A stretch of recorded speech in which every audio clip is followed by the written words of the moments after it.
กราบสวัสดีครับพี่น้อง FC แฟนช่องของทั้งช่องพอผู้นาคมหาลาภเบิดไปเลยเด้อขน่อยเด้อเอาบ่ได้พอกันวังเสาร์อาทิตย์น่ะเนาะพี่น้องเนาะพอกันอยู่บอกว่าว่าพอกันอยู่วันเสาร์เนาะพี่น้อง วันเสาร์พอผู้นาคเอาเลขใหญ่ให้พี่ให้น้องให้ป้าให้ลุงพี่น้องป้องไปทั้งหลายก็คือสิพากันเห็นกันแล้วล่ะเดี๋ยวมื้อนี้ตอนแรงหลังเลขเล่าออกแล้วพอผู้นาคจะลงโค้งสุดท้ายให้คัดแยกออกมาเป็นโตให้พี่ให้น้องเด้อสลับเลขไงแต่วันนี้เฮากะมาจากจีโจยกันพิจารณาเรื่องเลขเล่าพัฒนาเอางวดประจำวันจันทร์ที่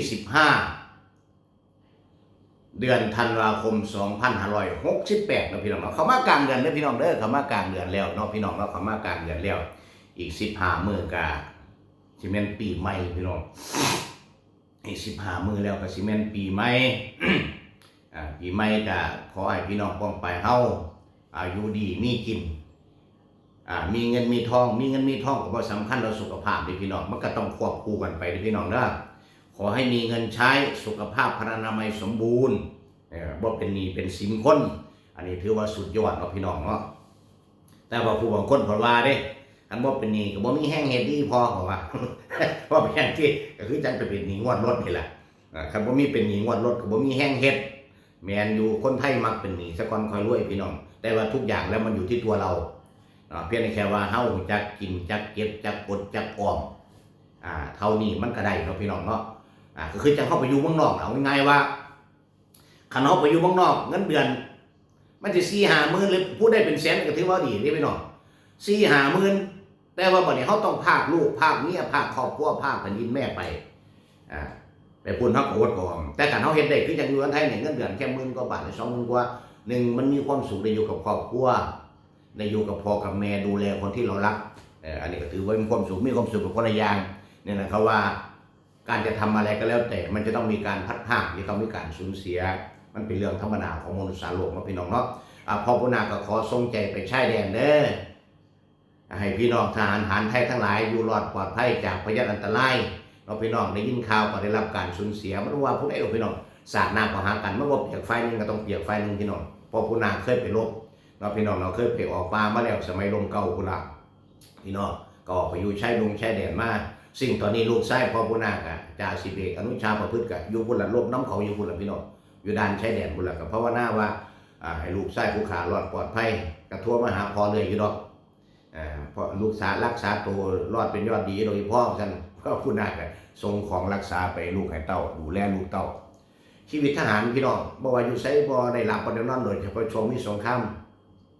สุขนิดหน่อยทุกส่วนมากพี่น้องทุกใจได้ไปรักษาการอยู่ชายแดนจากครอบครัวต่างๆสารพัดอย่างพี่น้องเพื่ออะไรเพื่อชาติศาสนาพระมหากษัตริย์และเพื่อแผ่นดินไทยของเขาเป็นทหารเนี่ยพอผู้นาเป็นหลายปีแล้วพี่น้องเป็นอยู่2 ปีแล้วเป็นทหารเกณฑ์นั่นแหละแต่มันได้รับทราบซึ่งต่างๆเขามาเขาเราฝึกมาเพื่อป้องกันประเทศชาติป้องกันตนนะพี่น้องเนาะเขาฝึกมาทหารบ่มีเวลานะคือแนวอื่นคือจังเนี่ยคือว่าต้องฝึกเพื่อป้องกันตนเพราะมันว่าฝึกแล้วไปนอนกินข้าวอยู่กองร้อยว่าแม่นมันเพราะว่าน่าจะฝึกอยู่ตลอดพี่น้องจนกระทั่งเป็นรุ่นพี่เขาแล้วก็ยังไม่พาลูกน้องเขาฝึกยึดเขาว่าเป็นนายฝึกเขาเป็นพ่อแม่ครูบาอาจารย์เขาเป็นนักแสดงไปยุ่งใส่กระไดนะพี่น้องเนาะ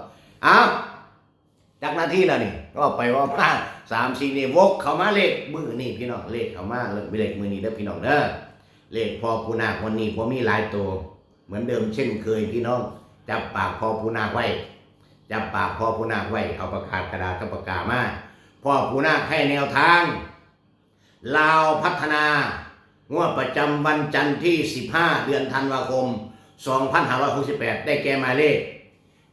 740พี่น้อง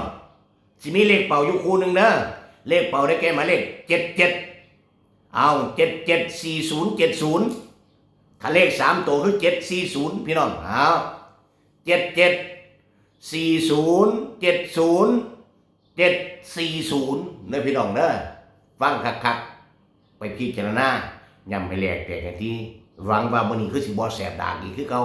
เนาะพี่น้องเนาะคิดให้คักแล้วเด้อพี่น้องเด้อเอาผู้ใดฟังบ่คักก็เอากระดาษกับปากกามาเขียนอีกคือเก่า7740 7040 740นั่นเห็นบอกมันมีอยู่สำนีพี่น้อง77474070เนี่ยมีเลขอยู่3ตัวแต่มันมีเลขเป่าอยู่คู่นึงเนี่ยพี่น้องเอาเลข3ตัวก่อน740 744070แล้วก็77พี่น้องเอาเห็นคลิปนี้แล้วก็ให้เฮงมันหมานร่ำรวยๆถูกหวยลาภพัฒนา2ตัวล่าง3ตัวบนเด้อได้แล้วทำบุญจะได้มีทุนต่อพี่น้องสบายดีครับ